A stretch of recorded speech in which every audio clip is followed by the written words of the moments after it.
Frank Velasquez Jr. is a storyteller extraordinaire, social justice warrior, and community connector. With a heart as big as his vision, Frank dances on the front lines of change, armed with an unshakable belief in racial and gender equity. Whether he's dropping knowledge on the conference stage or storytelling behind the scenes, Frank's passion for social justice is as infectious as his smile, and he creatively connects our stories, preserving the unique flavor of each one like a delicious bowl of gumbo. His professional journey has included stops in the private sector, such as Walt Disney World and MGM Grand Resort and Casino, Las Vegas, as well as higher education, Pima County Community College, the nonprofit sector, CEO of JobPath, consulting, contracting at the YWCA of Southern Arizona, Sunnyside Foundation, and Soul Casinos, just to name a few. Additionally, Frank brings local, regional, and national attention to the inequities that communities of color face through his speaking engagements and conference presentations in Southern Arizona and throughout the United States. As founder of For the Hood and the mastermind behind the Ascending Leaders in Color leadership program, he's forging paths for peeps of color to lead with authenticity, courage, and joy. Because for Frank, advancing equity isn't just a job, it's a movement towards building generational wealth for communities of color to thrive. Yay. Thank you so much. Welcome, Frank. Who's that? Thank you. And is it the so? Yeah, this one here, and then I can keep it if you want. Okay, cool. Yeah. Perfect. Thank you. You're welcome. I don't think I need this, so I'm going to put this down. What I'm going to do is I'm probably going to be in this space. So let me ask you, can you hear me clearly if I'm here? Can you hear me pretty clearly if I'm here? Okay.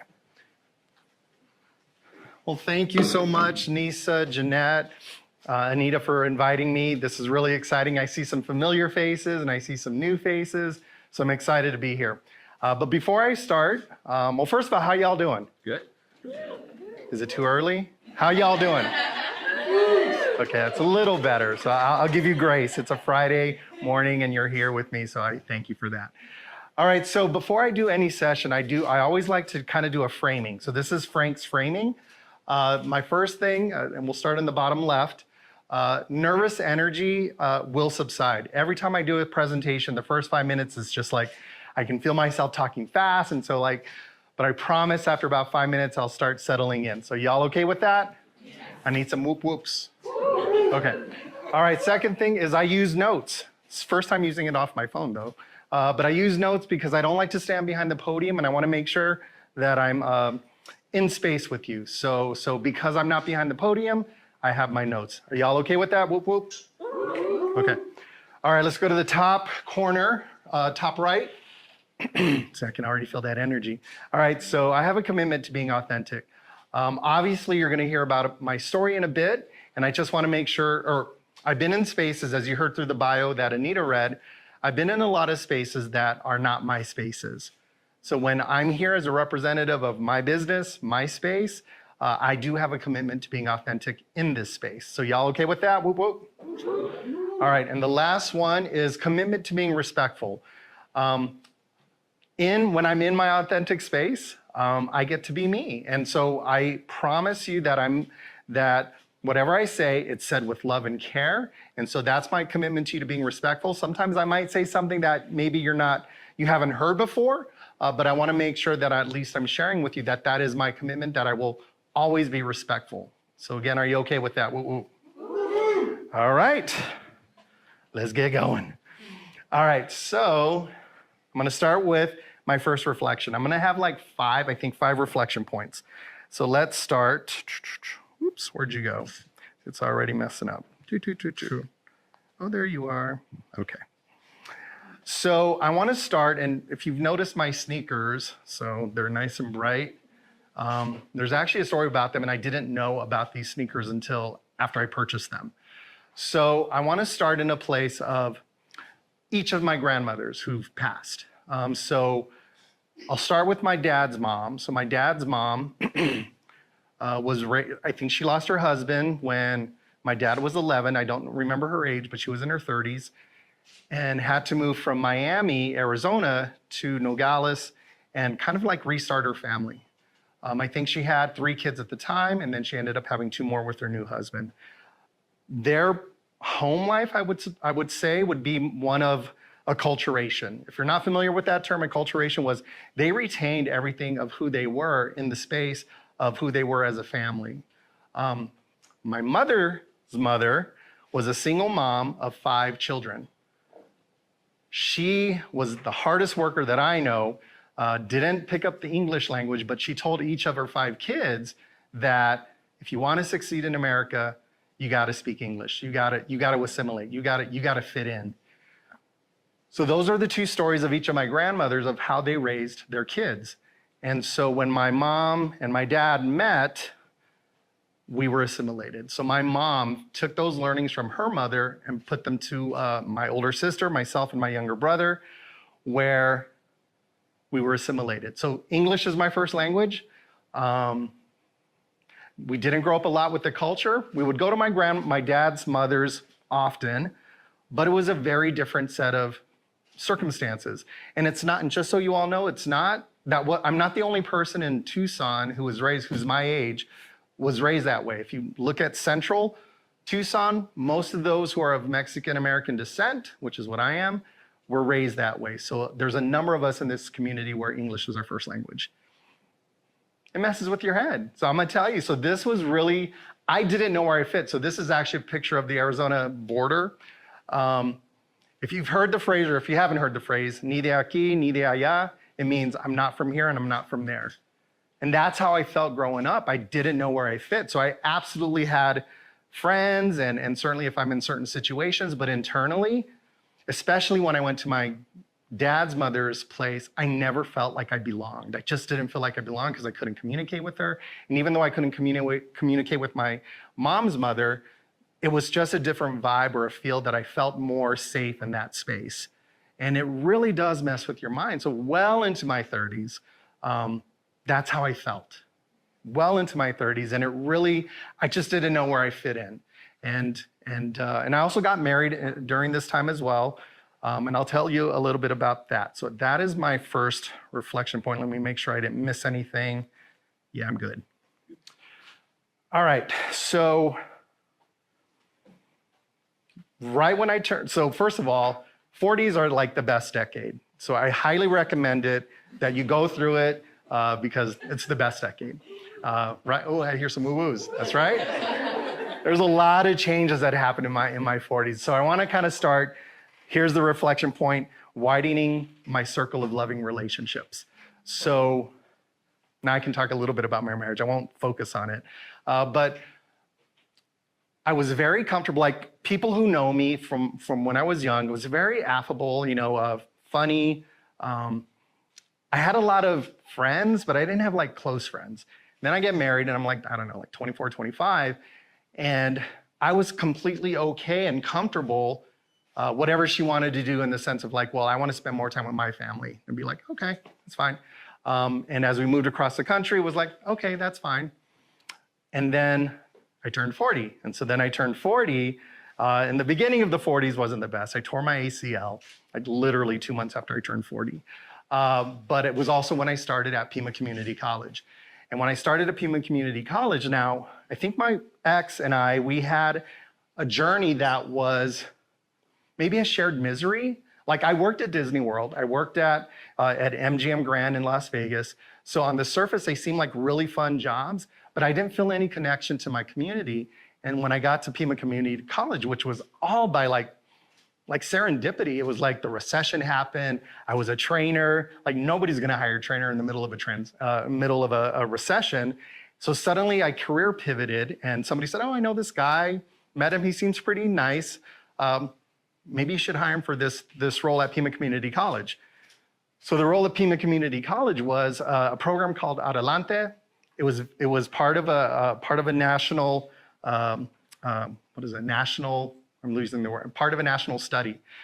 So they had like different areas around the country. The focus in Pima Community College was on Latino males. If you don't know this, that subset is the one that is one of the lowest in terms of college completion. So they said, hey, Frank, we need help recruiting people into this program. So I was like, oh, that's cool. And it was a temporary role. Not even 2 weeks after I started, the program manager moved her family to San Antonio. They all look at me and said, do you want to run this program? I'm like, I kind of think I do. And so I did. And it was so refreshing. I found my space in helping students along their journeys. But more importantly, I started to widen my circle of loving relationships, and I'll explain how. Somebody got wind that I used to be a trainer at the college at HR and said, hey, Frank, do you want to run a book club? They had this idea of running book clubs at each of the 5 or 6 campuses. And I was like, yeah, okay. And mind you, I am not like a book reader. I love to read, but books, it's like, oh, that's not my jam. But I was like, hey, it's an opportunity to meet other people. And so I did. And what it also required was an ability to open up. So we had a book, and there was about 10 of us in our group at the West Campus. And it wasn't about the book anymore. It was really about those relationships. Like, the book was just an avenue to get connected to other people and really communicate. And we would talk about like some serious stuff. Like, I opened up in ways that I hadn't before. Really quick story about my ex-wife. I would say coming to Pima Community College was probably the beginning of the end of our relationship. And it was simply because I found my space. I found my people. I found what I wanted to do. I found similar people who are on that journey. And timing is everything. If I had gotten divorced, I don't know, 5 years earlier, I didn't have that support. Suddenly, because of the book club, which I think we called ourselves the PCC Buccaneers, I had a support group. And they helped. And one person particularly, and I'll give her a shout out later. Well, I'll give her a shout out here, but I'm going to contact her. Teresita was the best. She's a career counselor at the college, and she was my de facto therapist. She really was. So we'd go into her office and I'd say all the stuff. And I won't go into all the gory details of the ending of that relationship, but it was really difficult. But having that support system as I moved through there was absolutely what I needed at that time. Also, having that support system helped me as I transitioned out of the college. And again, I won't go into all the gory details, but it actually moved me into a space working at, which again, Anita said, at an organization. All right, so that's reflection point number 2. Well, I should say, well, let me close this when I found my community. So now I'm at and this reflection point, I would say, is the myth of leading with authenticity. We hear a lot about, leadership, and you got to lead with authenticity. The intersections of who I am as a person, particularly as a man of color, I can't always lead with authenticity, and almost it's very hard to. And I say it in this way: there are white spaces everywhere. The country was designed to benefit white folks, white men specifically. I apologize to my white men in here if you didn't know this, but now you know. So in that space, finding myself was really hard. So I actually, I was at that organization for 3 years. I doubled its budget in the 3 years that I was there, and was unceremoniously let go. And so that was very difficult. And having to move through that space of like, and especially speaking of reflections, reflecting on the part where I was like, oh my gosh, in my 3 years that I was there, I was never my authentic self. It was first time CEO, first time in the nonprofit world. I didn't know. I just was like, don't make a mistake, don't make a mistake. And even though I helped increase the budget, as I said, and put JobPath more on the map, created really great relationships with the county and the city who were our biggest funders, it ended the way it ended. And that was really hard. And so going through that process of just healing through that, recognizing a couple of things. One, your identity should not be wrapped entirely with the job that you're in. It just shouldn't be. And mine was. I was not in a relationship at the time. So I was pouring like 60, 70 hours a week into work. And suddenly and this literally happened like right at the beginning of the pandemic. And again, I won't share all the details, but it was just very hard to move through that space with this uncertainty with the world, with the COVID. But moving through that space was absolutely a challenge, and just really the reflection point of like, okay, what do you want to do next? And what I thought I wanted to do was jump right into another role. Like, I was a CEO of a nonprofit. I got to get another role as a CEO of a nonprofit. Fortunately, I had a time where I think I finished second for one of these positions, but it was probably the best thing. And what I ended up being is just, all right, Frank, maybe this is your opportunity to sit back and just relax, find out what you want to do next, take that opportunity. And so I did. So I worked for 3 different organizations, contracted work, was with the YWCA of Southern Arizona, Boys to Men Tucson, and the Sunnyside Foundation. There's a common thread with those 3 organizations is that they were all focused on racial and gender equity. And that is where my heart is. It's like I want to make sure that we all have the same outcomes for this. So that allowed me really to heal. And I got to give a shout out to Boys to Men Tucson because here we are trying to give young men and young boys, or those who identify as masculine, giving them a space to work through this. You can't help. Well, let me back this up because I don't want to say it this way, because when we're going through our own trauma, don't be in a circle where you're just dumping your trauma, because that's not effective. I don't do that, but what it did was it did allow me to heal because they also offered like men's spaces. So then I got to talk with men about like the things that I was going through, like the guilt and shame of the end of my marriage, the moving through these spaces in leadership spaces where I didn't feel included, or I certainly felt excluded. Talking to other men was really just refreshing, and it helped me in that healing process. Just want to do a quick look. Oh, I should have said this, but I'm going to say it now. I know I kind of just went over kind of like my challenges as a leader of color in the community, but I kind of want to talk about some specific things, what I mean by that. So as a man of color, you get the microaggressions. So I'll get things that are said like, oh, you're so articulate. And that's just, I'm like, okay, I don't know what that means. Or if I talk with my hands, oh, you're moving your hands too much. Or if I give a dab to a good friend of mine, they don't know what to do with that. Or if I hug, like my friend Maria there, she's great. So and it's like, oh, you can't be doing that stuff. So who decides these things? So to me, those are microaggressions. If I have a relationship with Lisa, I'm going to come up and hug her. If I have a relationship with Maria, I'm going to come up and hug her. These are my friends, and who are also in spaces of leadership. And then I hear that noise, oh, you can't do that, you can't do that. Now, mind you, I do request. So I want to say that, make that very clear. I don't just come up and hug on somebody. I'm like, well, I don't know how I said it. I think I say like hug or fist bump. And if they say fist bump, then I know exactly where they are. So anyway, so I'm saying those things because I'd often hear these mixed messages about my professionalism, which is a word that I hate, as if that's a reflection on who I am. And like, if you're taking away all these things, who am I now? I'm just a shell of who you think I am as a leader. So I think that's what I wanted to say there. So anyway, so the healing process, that absolutely felt like me. But all of these experiences led to this. So my organization is called For the Hood, but I kind of want to move through the space of what it is or how it started, but then how it shifted. It began, honestly, as a space to bring credibility to the training sessions that I do. When I left that organization that I mentioned earlier, the nonprofit, I was already doing national presentations, and I would use that organization's name. In the interim, after I left, I started to use my personal email address, and I was just like, I need to bring credibility to the work that I'm doing. So that was the origin of why I started my business, which focuses a lot on language, leadership, and some other pieces.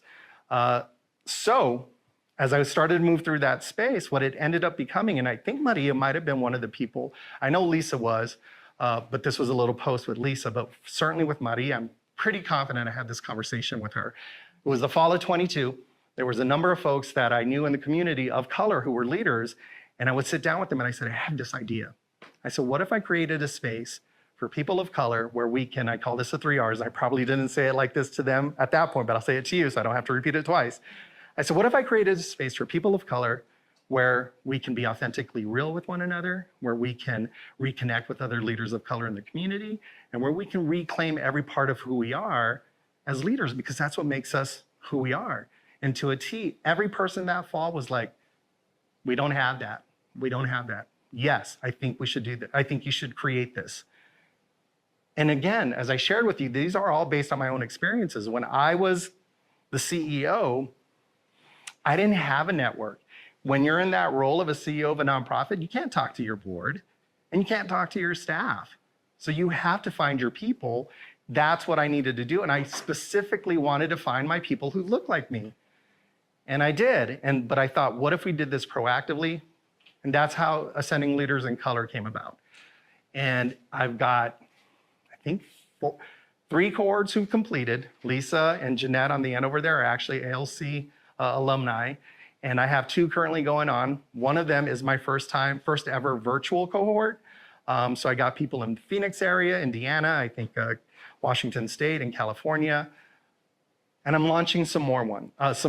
What I'm doing for this group though, as I'm going through this process of learning and leaning into this program, I wanted to create a space for white allies as well.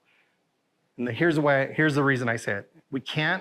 People of color, we can do the work, but having allies who can support us when it's just too heavy for us as people of color, we need you.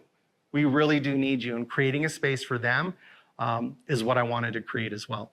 And I'll just very briefly talk about what that looks like. So I call the concept learning separately to lead collectively. And this is the part where I'm hoping you'll hold space with me. People automatically think that's segregation. But I'm going to explain why. Learning separately, we are going through different things in our lives. What I mean is people of color, we come from the lens of being oppressed, never having spaces for ourselves. So being in a space where you can immediately jump in and go, wow, I don't have to wear any filters.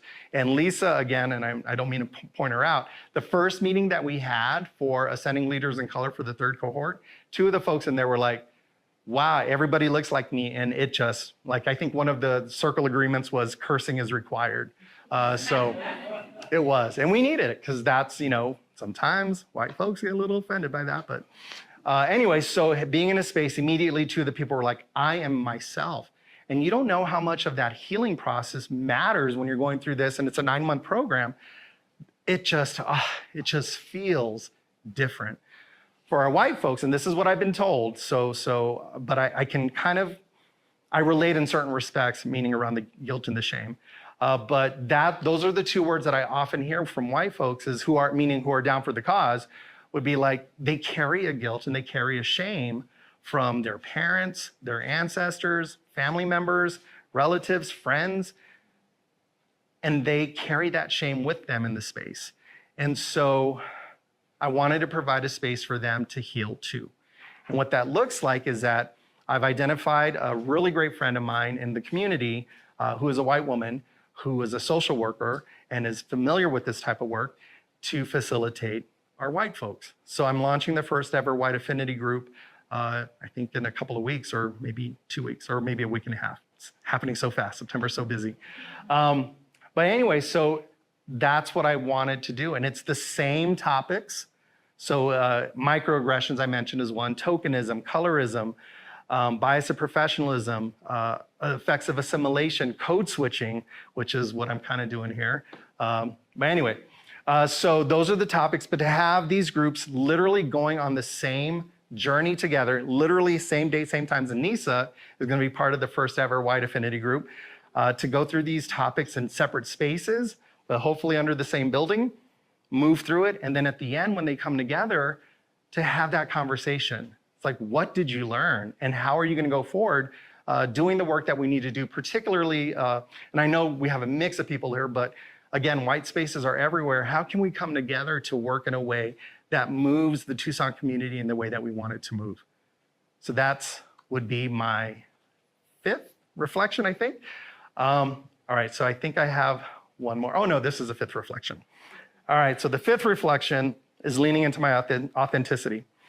So that framing, well, this is me in Nashville a couple of weeks ago, was so cool. Country Music Hall of Fame was where they had it. It was amazing. Anyway, so the 5th reflection is this. So this whole framing I did at the beginning, it brings you all into my world.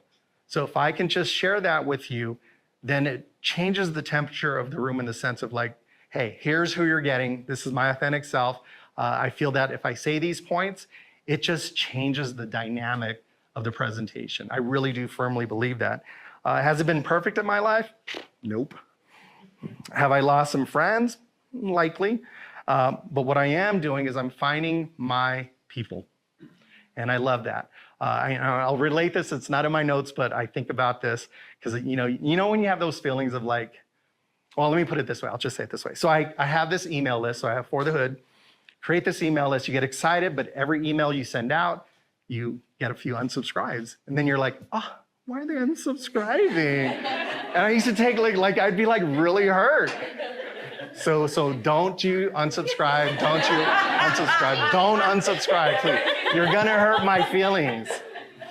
So I say that because what it's actually doing, it's calling out the people who don't want to hear your message.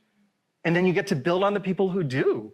And so that's how I see, like, I'm gonna lose some friends. I mean, I can talk about the organization I led. I can talk about Pima College.